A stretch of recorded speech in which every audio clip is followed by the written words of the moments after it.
Guess what time it is? Oh yeah, that's right. Hello and welcome back to Podcast with a K. I'm your host, Karla with a K, and we are back on this fine Sunday evening with your favorite podcast in the world, which is why you're here, Podcast with a K. We are back from a long, unintended hiatus, but back nonetheless with episodes planned for the future, whether it's a solo, whether it's with new nonsense and new guests. It's back and it's here to stay, and it will continue from now until I run out of things to talk about, which will honestly probably be never. All right. This is simply that outlet, and it's the one that makes me happy. It's the one that makes y'all happy. So we're here for it. As usual, without any further ado, I would like to shout out WECS 90.1 FM, where the podcast will still be hosted officially live on actual airtime. So if you're here right now in this moment as I'm saying this, you're watching this on twitch.tv/KarlyGirl. That's KarlyGiirl. If you're watching this in my future, in your present, you're watching this either on Spotify or YouTube or Apple Podcasts or Google Podcasts or wherever it is you get your favorite podcast, or as aforementioned, WECS 90.1 FM. If you want to join the conversation, Twitch is the place to do it. Otherwise, you can tell me your thoughts via Twitter at podcastxk, or on Instagram at podcast with a K, or on TikTok at podcast with a K, or on Facebook at podcast with a K. And now that we have all of our self-promo out of the way, let's start talking. The song you just heard is called 15 Minutes in the Algorithm by the Reytons. I'm not sure how to pronounce that one because they are a British band that I recently rediscovered. I had a couple of songs by them on a playlist of mine, and this one stuck out recently only because it's relevant to a couple of different things. One being that I am currently working as a media consultant for a variety of clients, doing a lot of work on social media. So I spend a lot of time on social media for work, and I found myself spending less and less time on social media for leisure as a result of it. As a quick side note, I have a current tiff with Instagram because it's not letting me post from my camera roll. It's only letting me post screenshots and downloaded images, which, there's workarounds. I simply send myself photos and download them, but I haven't been able to post any of my own personal stuff. It's not been going on for very long. However, it is annoying because I wanted to share the things that I had done over the holidays, like I went places, I did things, and I was going to post really cool little recaps, and I haven't been able to because I can't access my own photos. And so at first I was very, very annoyed. I was very frustrated because I was like, why can't I post my pictures? Like, the people must know I went out and did things. If I didn't post it, did it really happen? Which is a very toxic mentality and common relationship that we have with social media, right? I'm a huge proponent of Instagram and Snapchat eats first. If I'm at a cool place and the dish that I just ordered looks absolutely sick, I'm going to take a picture of it and share it because I'm like, this is a cool thing that I have. However, is that really a thing that I need to do? Not really. And so this forced me to have a sit down and kind of a talk with myself in which I was like, why is it so important to me that I share these pictures anyway? Who exactly do I want to see this? And I was like, oh, well, I was in New York, so I want my friends that are in the area to see what I did. Because I like seeing what they did. So it'd be a cool little thing. But the people that I want to see what I did are people I could, I guess, have a conversation with and tell them. But then those are people that are like all over the world. So I would have to have the conversation multiple times.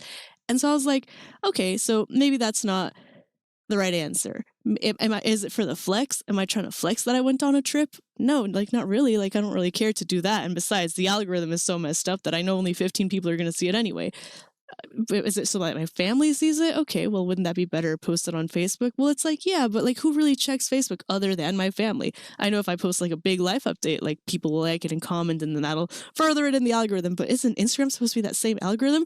And so then I was like, okay, all of these things that I'm mentioning are valid points for me wanting to post it, but none of them are answering the question of why is it so important? Why am I so mad that I can't post?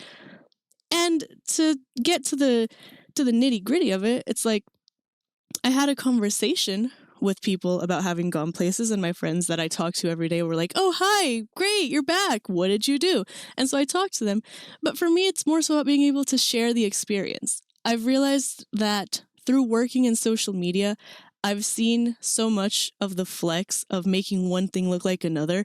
And that goes for so many different things, right? Like whether it's taking a picture at one angle to make it look like there's a lot of a thing, or if I'm not the one behind the camera, the footage that gets sent to me, take this video of me having done this, but make the caption make it seem like I did that. Or something completely different, like sharing highlights for the purpose of showing an event that a certain client participated in with somebody else, for the purpose of being able to network and like connect with the people that were at that event, right? So all of that and the way that I use Instagram for my clients is so much different from the way that I use Instagram for myself.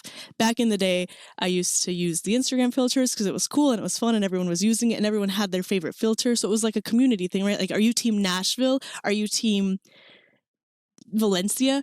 Are you one of those crazy Kelvin types, right? Like, I feel like if you didn't grow up with Instagram in like 2012, then that's not even, those aren't even words that mean anything to you, because unless you run like an aesthetic type page, do you even really use those filters?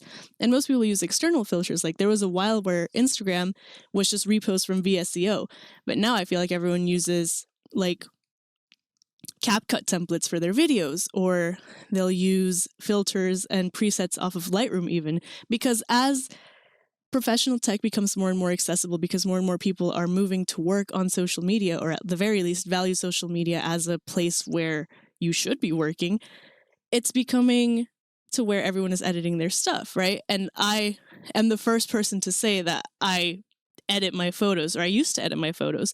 Like, I think I said this either on the podcast before. I have to have said it on the podcast before. I definitely said it in a vlog before. I did Invisalign a few years back now. And it was such an important thing to me. Yeah, I did talk about this on a podcast now that I think about it. But it was such an important thing to me that the reason I even learned to Photoshop and began developing skills in the digital art space was because I didn't like how my teeth looked. And like, what if I posted a picture and people saw my teeth? Or like, what if somebody tagged me in a photo and my teeth were crooked? And so like people were going to see that. And so I have to post the picture of my teeth edited how I like my teeth to look. And so then if that's the case, then if they see my picture, they're going to forget they saw the tagged picture altogether. And it's funny to look back and see how much I used to edit and filter my photos, because it went from being like a fun little thing, like, oh, these filters are cool, I'm going to put like a filter that makes it look like I'm underwater, to I need to change these pictures so that people see me how I see myself, to how I use Instagram now, which is in a completely different way, in that I post recaps of things that I did. I don't think I can even remember the last time that I edited a photo that wasn't for the sake of the clarity of a photo, right? Like bumping the brightness or increasing the contrast, maybe the saturation to make it look more like it looked in that moment. That's how I post now. I don't sit there and like, you know, with a brush, make everything look as pristine as I need it to. Like if there's flyaways, if the angle is bad, if I have 17 chins because someone took the photo from the ground up, like whatever. And so that all this to say that my personal relationship with social media has changed completely, because I'm no longer doing it to perform for somebody else. I'm simply doing it to showcase what I did. Like it's not for the It's not for the like performative aspect of anymore. And I promise I'm getting to the point of the podcast. I promise I'm getting to the theme. I'm seeing the live conversation asking, what's the purpose of this talk? I'm getting there. Hold on. Give me a second. This is the cold open. This is the introduction. And also just a recap of what I've been up to, because it's been a minute. Last time I podcasted was, man, it must have been September, because it was when Blue Beetle came out and I did a joint episode about Blue Beetle and Mexican Independence Day. I was wearing the big sombrero. But again, all of this to say, the way that I use social media has changed. And the fact that I can't post that on Instagram now is so frustrating because I have kind of different pockets of people everywhere. Twitter are people who I've known for long enough that, I've known them since before when it was still called Twitter. Like, Twitter is the place I go where I have to, like, share my thoughts with people who I know will be there for those thoughts, right? Facebook is mostly for my hometown friends and for my family, whereas Instagram has become more of a place for like my long distance friends, work connections, and I guess friends of friends and extended friend families. Whereas like essentially every other space, like Snapchat, I don't see as a social media, I see as a messenger, right? Like LinkedIn, to me, it's bizarre that people use as a proper like actual social media. And for me, it's always just kind of been like, here's me sharing what I am doing so that the people that I know care about what I am doing can see what I am doing. Anything else beyond that is their prerogative. And this thought process came at a time when everything else in my life was kind of aligning to that viewpoint, and when things were changing in a way that had me kind of face it with that same attitude of like, I am not here to perform for you, which is kind of rich saying from the perspective of a solo podcast. I understand, but by perform is what I mean is put on a show, in that I'm here and I'm sharing this time with you, and I'd rather see this as a conversation than as a monologue, right? Like that's why I do this with a live chat, so I can see the feedback, so I can see the like connections between my thoughts and yours and have a moment of interaction. So for example, right now, Lucian just said that her friend Caitlin, she was explaining to her that the reason that she doesn't have a channel trailer here on Twitch is because she thinks she's boring as far as social media standards go, which I completely disagree with, because that's Lucian's thoughts in Lucian's heads based off of Lucian's perception of Lucian's content, right? I'm seeing this from the perspective of Lucian is my friend and I want to see what Lucian is doing. For me, it's interesting to, whenever Lucian does a stream, for example, playing a video game. Oh, that's not a game that I play. That's something that's interesting to Lucian, not to me. I'm not here for that game. I'm here for Lucian having a good time. What is interesting to me is the fact that Lucian has an interest, right? I'm here for the person, not for the content. Or if Lucian's doing an art stream, I too am an artist. I'm here to learn from her art style, to see what her workflow is like. Sure, right? Of course, an artist is going to go for art reasons, but I'm also there just to see, what does Lucian care about? Why is Lucian drawing this? What does Lucian want to draw? And the way that I'm kind of perceiving her in that way, I'm like, okay, I know that there are people who perceive me in that way because they've told me, but even if no one had said that to me, I would be not mistaken in thinking that that's the same thing, right? It's the same way we watch random videos from random people as we're scrolling on Instagram, TikTok, Twitter, Facebook, whatever it is. You don't necessarily care about what it is. You're just seeing it because it's interesting in that moment. But then you find creators that you do like, and you get to see what stuff they find interesting. And for example, my mom has recently started watching cooking videos of cuisine of different culture.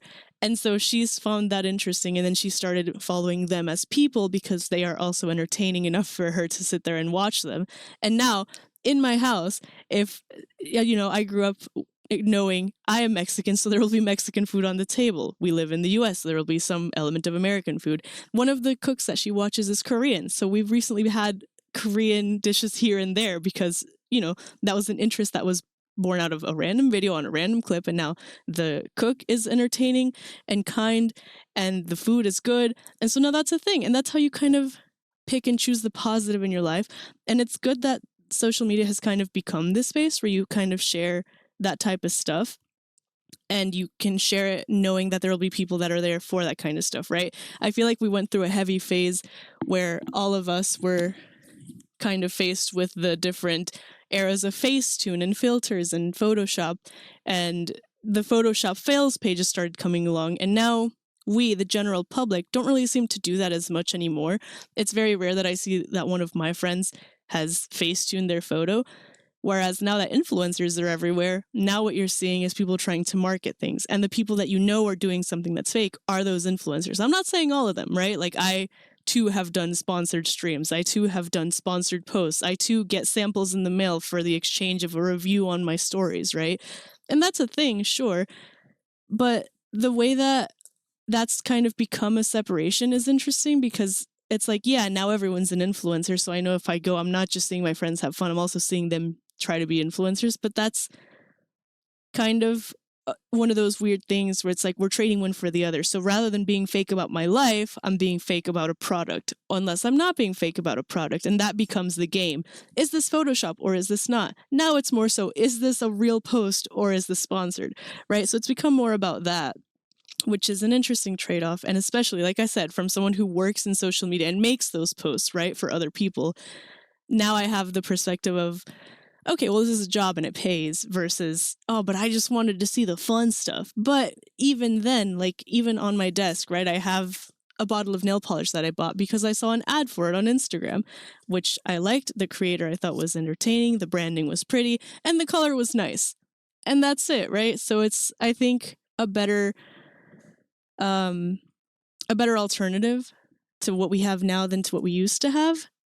However, it's kind of leading to the necessity for us to all be more literate in media and kind of less critical of how others use social media, because now it's more common for everyone to kind of do these things, right? Before it's like, oh man, did you see Destiny caught photoshopping? And it's like, wait, what? No way, that's crazy, what a scandal. But now it's like, oh my god, you edited that? That's so sick. How'd you do that? Right? Like, it's become a different world.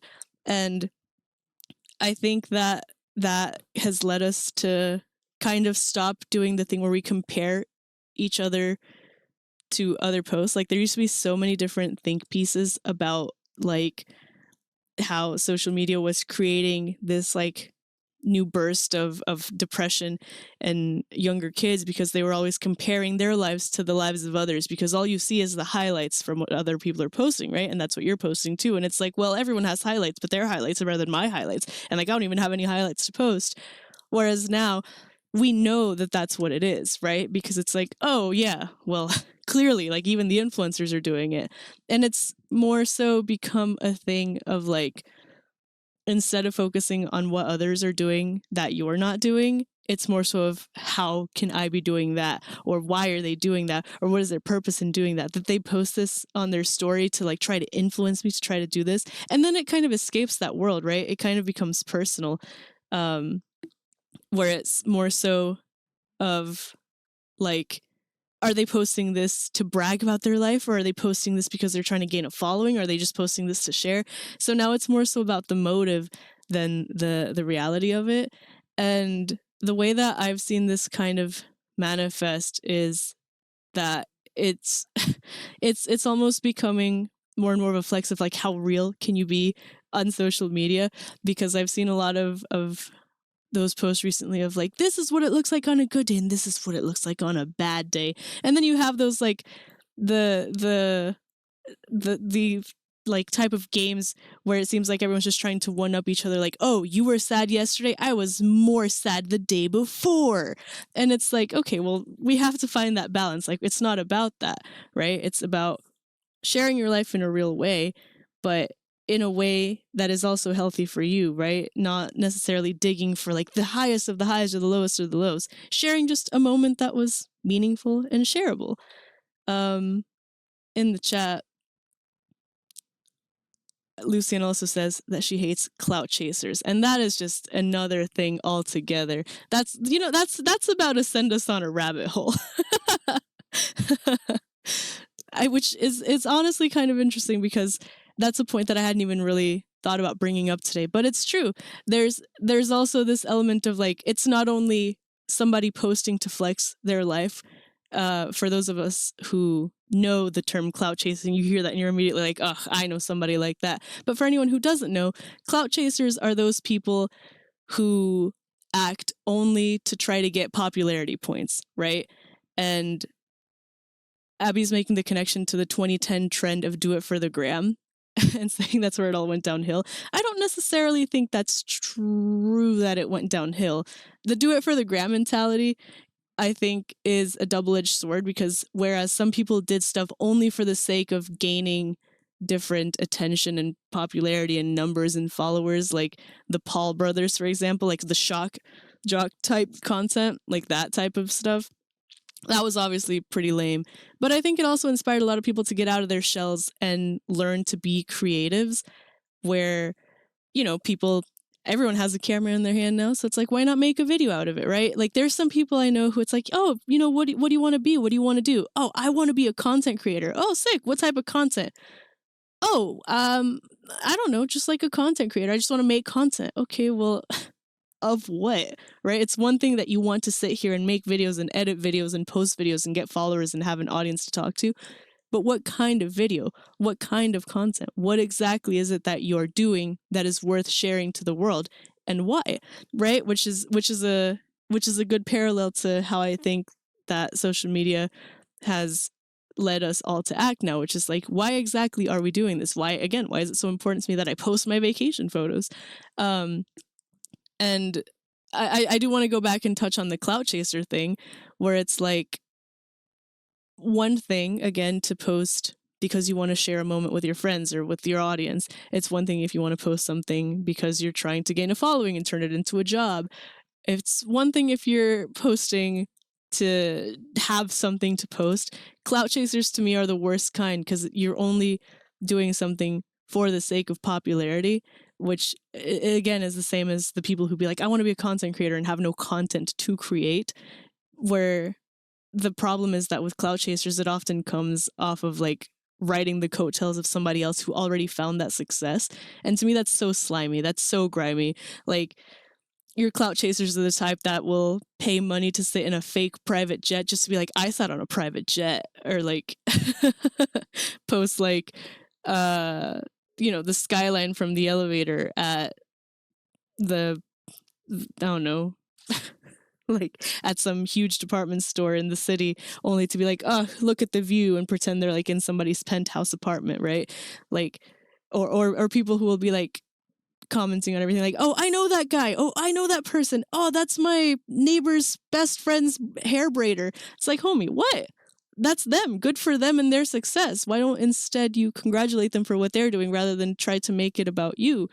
You know, like, to me, that's bothersome. But at the same time, like, I can sit here and complain about how other people use social media, but let's not forget that all of this started because I was frustrated that I couldn't share my stuff on social media. But honestly, it has been a good little week of Instagram jail, as I'm calling it. It's a bug. It's just not showing my camera roll. But like, it's been a good week of like me wanting to post things and not being able to, because it's like, okay, well, why did I want to post that in the first place, right? Like, I've been posting on my story to promote like the podcast or the stream, or show something that I did, or show something that like share a post from my friends, or maybe a meme that was funny. But like, my instinct is no longer like, oh, open Instagram and post immediately, right? Like, my instinct has become, oh, I'll take this picture and save it for later, and like I'll send it directly to my friends, or I'll go and post it like in a recap later. Like, I'm saving all of these things for like a collage that I want to make at some point, right? So it's changing, even just in this week, how I'm seeing the stuff that I'm doing. Like, for example, my my turtle came out of its little sublimation period. I think sublimation is what it's called. Brumation. Either way, my turtle sleeps when it's cold, and it's been a little bit tiny itty bitty less cold. So my turtle woke up and was walking around, and I went to take a picture of him and be like, oh, the world must know about the turtle. And rather than opening Instagram and wanting to post about it, I opened Snapchat, where on Snapchat I only have people I know, I only have my friends, whereas on Instagram it's a public account, anyone can follow me. And rather than wanting to be like, oh, look at the turtle, click here, this little heart, like, or move this little slider, how much do we all love the turtle, guys, I simply posted it on Snapchat, I sent it to my friends, and whoever wanted to respond did, and they could, and we talked about the turtle, and whoever didn't, that's okay. You live your life, I live mine. And the parallel that I'm going to draw here as we segue into our next point is that there's only so much that we can control, and there's only so much that we have access to. as individuals, and that can go for something as simple as I can't control why Instagram isn't letting me post, so whatever, let it be. There's only so much I can do about the clout chasers on Instagram, but what control do I have over what they do? Why am I so worried about them clout chasing? I'm not clout chasing, and they're mostly not using me to clout chase. So it's like, what am I going to do about that? I'm just going to sit here and share my turtle with the world because that's what I care about today and that's what I love today. So, the moral of this story, there's things you can do something about and there's things you can't do something about, even from something as menial as social media or as significant as social media. It has a different level of impact to a lot of people. And I'm one of those people who happens to see both sides of those every day because on one hand, it's my job. On the other hand, it's just social media, right? Like I have my friends and I have other ways to talk to my friends and share with my friends who are the people that truly care, right? And the people who I guess are on social media because they want to see of my life. They want to be my friend. There'll be a time and place for that. But in the meantime, what can you do other than let it be? So without further ado, we are going to segue by listening to Let It Be by the Beatles. So please enjoy. That was Let It Be by the Beatles, which is the perfect segue from letting it be on social media, letting situations be what they are, to talk about something else that's been on my mind. As I mentioned, recently it's become a nuisance because I can't post and I can't share. So all I've been doing is kind of doom scrolling and seeing what other people are up to, which on one hand, great, because I've been like, oh, cool, my friends did this, my friends did that. But on the other hand, I'm also saying, oh, my friends are doing this and my friends are doing that and they didn't tell me. Like I wasn't involved in this. Like, hold on. Shut up. Take a step back. There's things that I do that I don't be telling nobody I'd be doing until I post about having been doing it. And that's not a problem, right? So if I'm doing this from this perspective, why should I expect other people to do anything else from any other perspective? There's some things that are simple, like, oh man, my friends went to the movies and they didn't tell me. They saw the movie that I wanted to see. I didn't tell them I wanted to see it, but I just wish they would have thought to invite me. It's like, okay, that's a little thing. But then I saw a different thing in which a group of my friends and then their friends, like from their friend group, went on an out-of-country trip. And I was like, hold on, this one's a little bit bigger, a little bit major. Like, hold on, they are doing that and they didn't even mention it. But at the same time, it's like, oh yeah, because they were probably busy planning that trip, right? So it's like giving people the grace to do that. And then there's other people doing some stuff that's a little shadier, a little slimier, kind of skulking around. And it's like, well, if I bring it up, is it important enough to me to bring up? Like, would I have wanted to be a part of that anyway? Would I have wanted to have had anything to do with that in the first place? And I'm like, So then if I just wanted to know for the sake of knowing, is it that big of a deal for me to make a big deal out of it, right? Or is that something I can just let slide and let bygones be bygones? There's an old saying, of course, that says, if you love something, let it go. And I've always been a certified hater of that saying because it's like, no, if you love something, you fight for it. At the same time, I see this is the problem with how I think. I will have a full Lincoln Douglas style debate in my own head about my own thoughts. Like, I will sit here and try to reach that neutral answer rather than let myself actually go through the motion of feeling the emotions behind insert situation here. And sometimes it's a good thing because I try to be very impartial and compartmentalize very well. But other times it's like, no, I think I should be mad about this, and I'll bring it up in, very vague Spark Notes way to somebody, and they'll be like, no, this is worth getting upset over. And I'm like, okay, but now what? Do I just be mad about it? Do I bring it up in a conversation? If I bring it up in a conversation, is there an end goal, or did I just want to be mad? I'll get over it. I'll be fine. And if that's how I feel about it, then it's not worth it. But if I'm sitting here stewing about it, I'm always the type of person to go for confrontation and be like, hold on. Well, now what's up? Lucian in the chat says her best friend from real life came over yesterday for a visit and they hadn't seen him for a while, and he casually dropped that he's moving across the country to get married next month over casual chili dinner at her mom's house. That is shook a thing. That is wow, that is a lot to learn about somebody at once. Lucian, I would like to pose the question to you. Did you ask him why he hadn't mentioned it before. Was it meant to be a surprise, or is this the type of thing that you are able to let go? Because obviously I'm like, huh? But at the same time, my best friend, one of my best friends from home while I was away at college, got married. She eloped and she didn't tell me at all. Like, she wanted it to be like a small thing, and she only like told the people that she was inviting to be witnesses. But I'm like, she could have told me. What was I going to do about it from 500 miles away? Who was I going to tell? But at the end of the day, I was like, well, I found out eventually. Congratulations on your marriage. That's, great. Wish I'd have known. But what was I going to do? Because I had, on the contrary, friends who did get married and asked me to be a part of their bridal party. But it's like, I can't just leave school, man. Like, I'm in the middle of stuff. And also, even if I wanted to, that's very far and very expensive.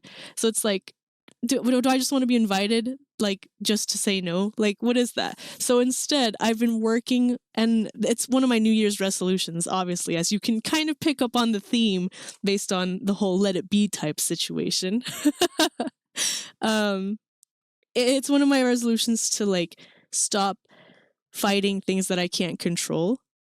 Obviously, there's things that I'm going to fight for because they're important to me and I want them to be a part of my life. But if that part of my life doesn't serve me anymore, and maybe it's a person or a situation that just isn't good for me, I need to learn to set that aside, right? If it's meant to be, it'll be. If it's meant for me, it'll come to me, whatever. So it's just like, learning that as a process is going to be an interesting journey, but one that I've kind of been working towards in my recent years. And one that I'm excited to take on deliberately, rather than just as a, hey, by the way, maybe we should try doing this, says me to myself. Abby says that she is a hold it inside type of girly. And then Lucian follows up saying that it's about her friend that surprised them with the information that they're getting married, that there's not going to be a ceremony, so she's just more surprised than anything. So it happened, she dealt with the feeling and has moved on. And I think this is a phenomenal quote. Can't change it, so why marinate it? Which I think is a terrible but perfect segue into something that I wanted to mention, which is, funnily enough, Abby, who's in the chat right now, had sent me a TikTok a while ago. We were talking about things going on in our lives and things that we were feeling excited about and things that we were feeling a little bit unhappy with in our respective existences. And I was talking about some things that I was feeling like, man, it's like this doesn't feel like the type of thing I can just let be or let go, because this thing was like that and now it's like this, and I don't want it to be like that. I want it to change. And she was like, well, is it gonna change? Can you change it? Or is this something that the other party has to participate in? And if the other party doesn't want to participate in it, what can you do about it? And I was like, well, I guess nothing, can I? And she was like, so here's what I'm going to tell you. I saw this video and it's helped me recently, so I want to share it with you. And so I'm going to let you guys listen to it, assuming that I did this correctly. So let us try. The let them theory is based on a simple truth. The fastest way to take control of your life is to stop controlling everyone around you. You have no idea how much time and energy and attention you are wasting trying to control other people. You have no idea how much energy you are burning through thinking about, worrying about, obsessing about what other people are doing, what they're not doing, what they're feeling, all of which you have zero control over. It's really not about other people. See, energetically, you're hooking yourself into other people because you have an opinion about what they should or shouldn't be doing. And that opinion is usually driven by your insecurity, or it's driven by your controlling nature, or it's driven by your anxiety, or it's driven by whatever it is that you may have. But once you get your energetic hook into somebody else, you've now just lost control. And when you say let them, you're acknowledging the situation and you're almost saying, I'm above it and I'm permitting this because I see it happening. And then something really interesting happens because you're no longer all worked up about what they're doing. You are forced to look back at yourself. Let them. So that I know is a little quiet, but it is a video from a conversation from Mel Robbins, who is an author and motivational speaker. And she did a TED Talk about how to stop screwing yourself over. And I looked at clips of that as well, and it seems like she's very grounded in this mentality of do what you can for yourself and stop worrying about everyone else and everything else, right? And so in this video, essentially, she says, if you couldn't hear it, that she is a proponent of the let them theory, in which if it's not something you can control, let them and let that stand, let that be, right? Because as soon as you stop worrying about what other people are doing and what they're doing, either on their own, for themselves, or for you, you're able to focus and spend that energy on what you're doing for that situation, for yourself or for them, right? And because you're focused on what you can control yourself personally, that gives you control over your life and the outcome of your situation, right? If I cannot do anything to turn the cup in my hand blue, then why would I be worrying about it? I can paint it. I have paint. I can, paint it blue if I want it to be blue, and it's going to seem blue. But the cup itself, right, as it is made, unless I do some sort of chemical experiment, is always going to be pink. So to me, that video has stood out, and I've been kind of thinking that to myself, just let them theory, let them theory, let them theory. And it's a good parallel because this type of mentality has come up in different conversations with different people who know about different parts of my life or who are maybe going through a different thing in their own life. And I think that is so interesting. You guys know from the start of the podcast, what's your zodiac sign? It was one of the best segments that I had because it was one of my first introductory questions for any new guest. And it always led to a little bit of a icebreaker moment in which they would tell me their zodiac sign if they believed in it, or they would tell me all of the reasons that they didn't and why I was silly for believing in zodiac signs, which is great because that's what it was meant to do, right? And it's not so much to me about what is your zodiac sign and do you believe in zodiac signs as are you willing to have a conversation about zodiac signs with me, yes or no? And to me, that always kind of set the tone for the podcast. There are, as I've said, episodes that I've loved because the other person was very conversational, very open, and just ready and willing to discuss anything. And there are other conversations where the other person kind of shut down or only wanted to talk about the scripted content or had asked to be on the show. And once they were on the show, didn't have very much to say at all. And so whenever I'm sitting here editing these podcasts, I'm like, man, I wish this person had said this or done that. Like the reason that they were on the show in the first place is because I asked them to be on the show because I thought that their perspective on this topic or that topic was interesting or because they mentioned wanting to be on the show. What control do I have over that though, right? I'm who I am on this show and there's solo episodes where I'm over here talking just consistently, just stream of consciousness. You hear what I have to say and that's it type shows, right? But there are other episodes where I just whatever was going on in my life, I could see myself just essentially being shut down. And I'm the host, right? I'm supposed to be on whenever I'm here. This entire hour, I'm supposed to know what I'm talking about, what I want to say, the point that I want to make. And there's some episodes where I see it, and maybe no one else is picking up on it, but I'm just like, girl, what's wrong with you? It's not that serious. And the fact that I'm here on episode 71 proves that whatever I was going through back then had no real impact on me. I survived it. I came out of it alive. So why was it such a big deal then? And of course, that's not to invalidate anything you're going through at the moment. Like right now, for example, my desk chair is broken, so I have no back support. So I'm trying so hard to not sit like a shrimp. And now I'm sitting here just thinking, all I want to do is be horizontal. And right now, that is my biggest stressor. And right now, that is a big deal to me. But then as soon as I do go lay down and be horizontal, I'm just going to start thinking about the next stressor, all of the things that led me to even wanting to talk about this on the podcast in the first place, right? So it's like whatever is happening in that moment is all I have control over. So that is all I can do in that time. And that's all I can stress about. That's all I can worry about. And so why think about anything else?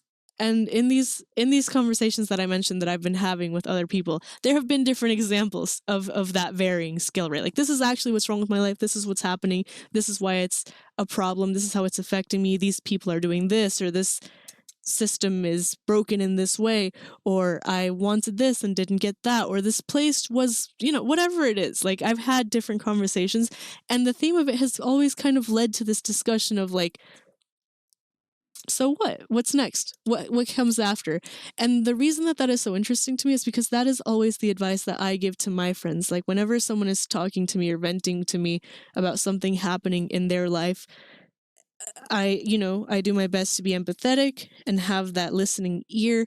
And then once they've been able to get everything off their chest that is on their chest, it's like, do you want to talk about it? Do you want me to follow up on that? Or do you just want to vent? If they just wanted to vent, it's like, well, yeah, that does suck. That's awful. And that's just, man, it should not be that way. And that's the conversation, and it's good, and it's a way to release, and it's cathartic. The conversations that tend to stick with me, though, on either side, are the conversations where it's like, okay, so then what? What's next? What are you going to do about it? What can you do about it? Is there anything to be done about it? Or if things were differently, how would you have reacted? Because I like those little thought exercises, is what I'll call them. I enjoy that, like the little kind of role play scenario that becomes of those conversations where it's like, oh, well, pretend I'm this person and I said this to you. Like, is that what you wanted? How would you react? What would you say to me if I did this? And being able to kind of go through all of those scenarios, it's like, well, even if things were different, would there have been a different outcome? If not, then, there's no point of dwelling on it. And if there would have been a crazy different outcome, okay, and then what? It's I sound a little bit like an improv coach, but it's like, again, it kind of just goes back to that perspective of like, can I even do anything about it? Because even if I could, then what? There's always going to be something, and there's always going to be challenges and struggle and strife, and maybe not for everyone, and maybe not at the same scale in the same way, but there's a very rare existence in which someone is truly at peace with no external stressors, unless it's someone with this kind of mentality of like, oh, that happened? That's kind of crazy. Anyway, and then you just move on. And in one of the conversations that I was having recently, somehow philosophy came up. I think this was a follow-up conversation in which, I had mentioned something being a certain way, and they were like, oh, man, that sucks. Like, that's a real thing. I was like, yeah, it is. But like, what am I going to do about it? And they were like, well, exactly. What are you going to do about it? I was like, I don't know, nothing probably. Because if I do something about it, then what's going to happen? Like, whatever. And he was like, yeah, like, so you're answering your own question. You're proving your own point. Like, whatever. Anyway, let's play video games. And I was like, yeah, you know what? You're right. And that was that conversation. But the next day, this friend was like, okay, well, by the way, you should read this if you haven't read it. And it was some book of philosophy. That's how it came up. And so the book in question was Meditations by Marcus Aurelius. And so I was like, oh, interesting. And he was like, yeah, and then there's this other like philosopher. Like we went down a little rabbit hole of different philosophers and their different like quotes. Because I mentioned that that's really funny that you would mention him. I have a lot of different friends who have recently been also sharing different stuff from different Stoics, because Marcus Aurelius was a Stoic. And I've found in recent years that I tend to gravitate towards people who turns out, has that type of mentality. So it's just interesting to me that I find myself surrounded by, like, on one half, people who are very, like, emotionally reactive first, logically reactive second, on that extreme, and then on the other extreme, the people who are like, oh yes, the Stoic philosophy is the philosophy of all philosophies. And I like having that contrast, because then I get to hear like both extremes and kind of find my own middle ground. But in any case, the point of this is to say, I went and I looked up other quotes by Marcus Aurelius just to see what else this guy had to say, because I think philosophy can be very hit or miss, but I find it interesting nonetheless. The same way that the podcast, like, I don't really turn anyone away from any opinion, because I'm like, okay, well, why do you think like that? That's the same way I think about philosophy and everything else in the world. But I did find a quote that I really liked by Marcus Aurelius that resonated with me, because it went along with the video that Abby shared, and Let It Be by the Beatles, which has been stuck in my head because Let Them sounds like Let It Be. But the quote is, you have power over your mind, not outside events.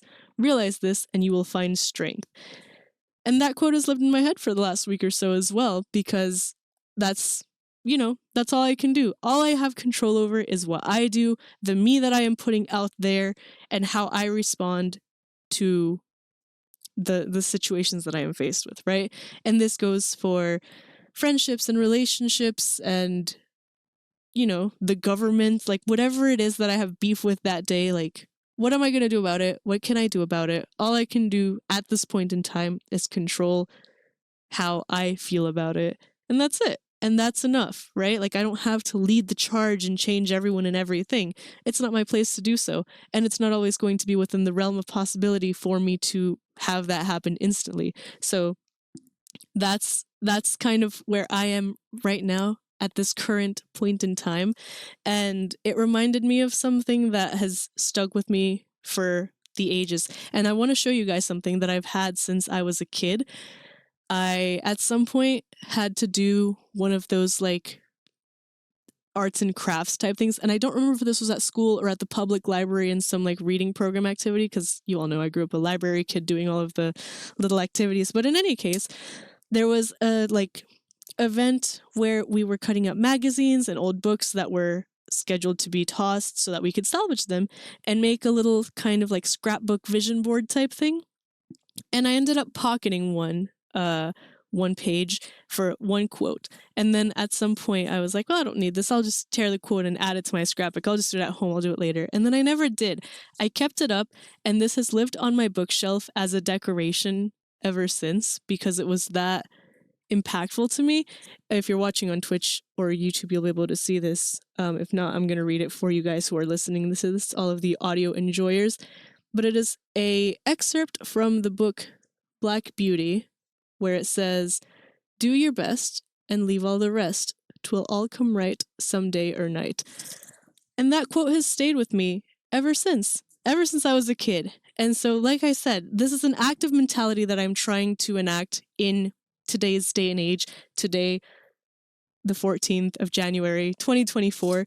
But having had all of these conversations recently kind of helped ground me and helped me find my way back to myself. And as I was planning to do this podcast, I'm talking about 10:50 because the show goes live at 11. I walked past my bookshelf and I was like, wait a second. There's a reason that this has all resonated with me. This has stuck with me my whole life. And so I pulled this out kind of to show you. And holding this here in my hand is one of those moments where I'm like, man, there's a reason I believe in signs and in, like, the universe will send you the message you need when you need it. And perhaps God does have a sense of humor, because what are the chances that all of this would have lined up for today, right? Like, to me, that's crazy. But even if the universe is all random and it is just by chance that this all happened, so what? It all happened for me in this moment. And so to me, what do I have control over? My own self and my own mind. And what I am choosing to do is accept this as an entity, right? Like as a sign, as a voice from above. And so I'm choosing to accept this mentality. So I wish I knew, like, the chapter or the page or the line or whatever, so I could be like, yes, the Black Beauty chapter 4, line 13 mentality, the page 117 mentality.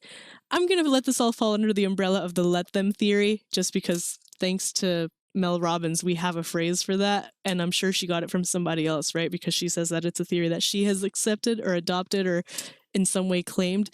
So to whoever came up with that phrase, thank you. Thank you so much. But as our time draws to a close, I just want to thank you guys for having come back to the podcast, for having come to listen. Anyone that is chat, thank you. Anyone who is simply lurking, thank you. Anyone who is listening to this on your preferred podcast listening platform, social media clip, excerpt, or, of course, our trusty WBCS 90.1 FM, Willimantic. Thank you so much. I hope that you have a fantastic rest of your week. We will be back next week with new nonsense and new guests, so stay tuned for that chaos. I want to leave you on one final song, which is Head Down by Lost Frequencies and Bastille, which similarly enough follows this theme. So without further ado, here is that. And I will see you guys next week. Bye. And congratulations to the Kansas City Chiefs. Bandwagon era continues.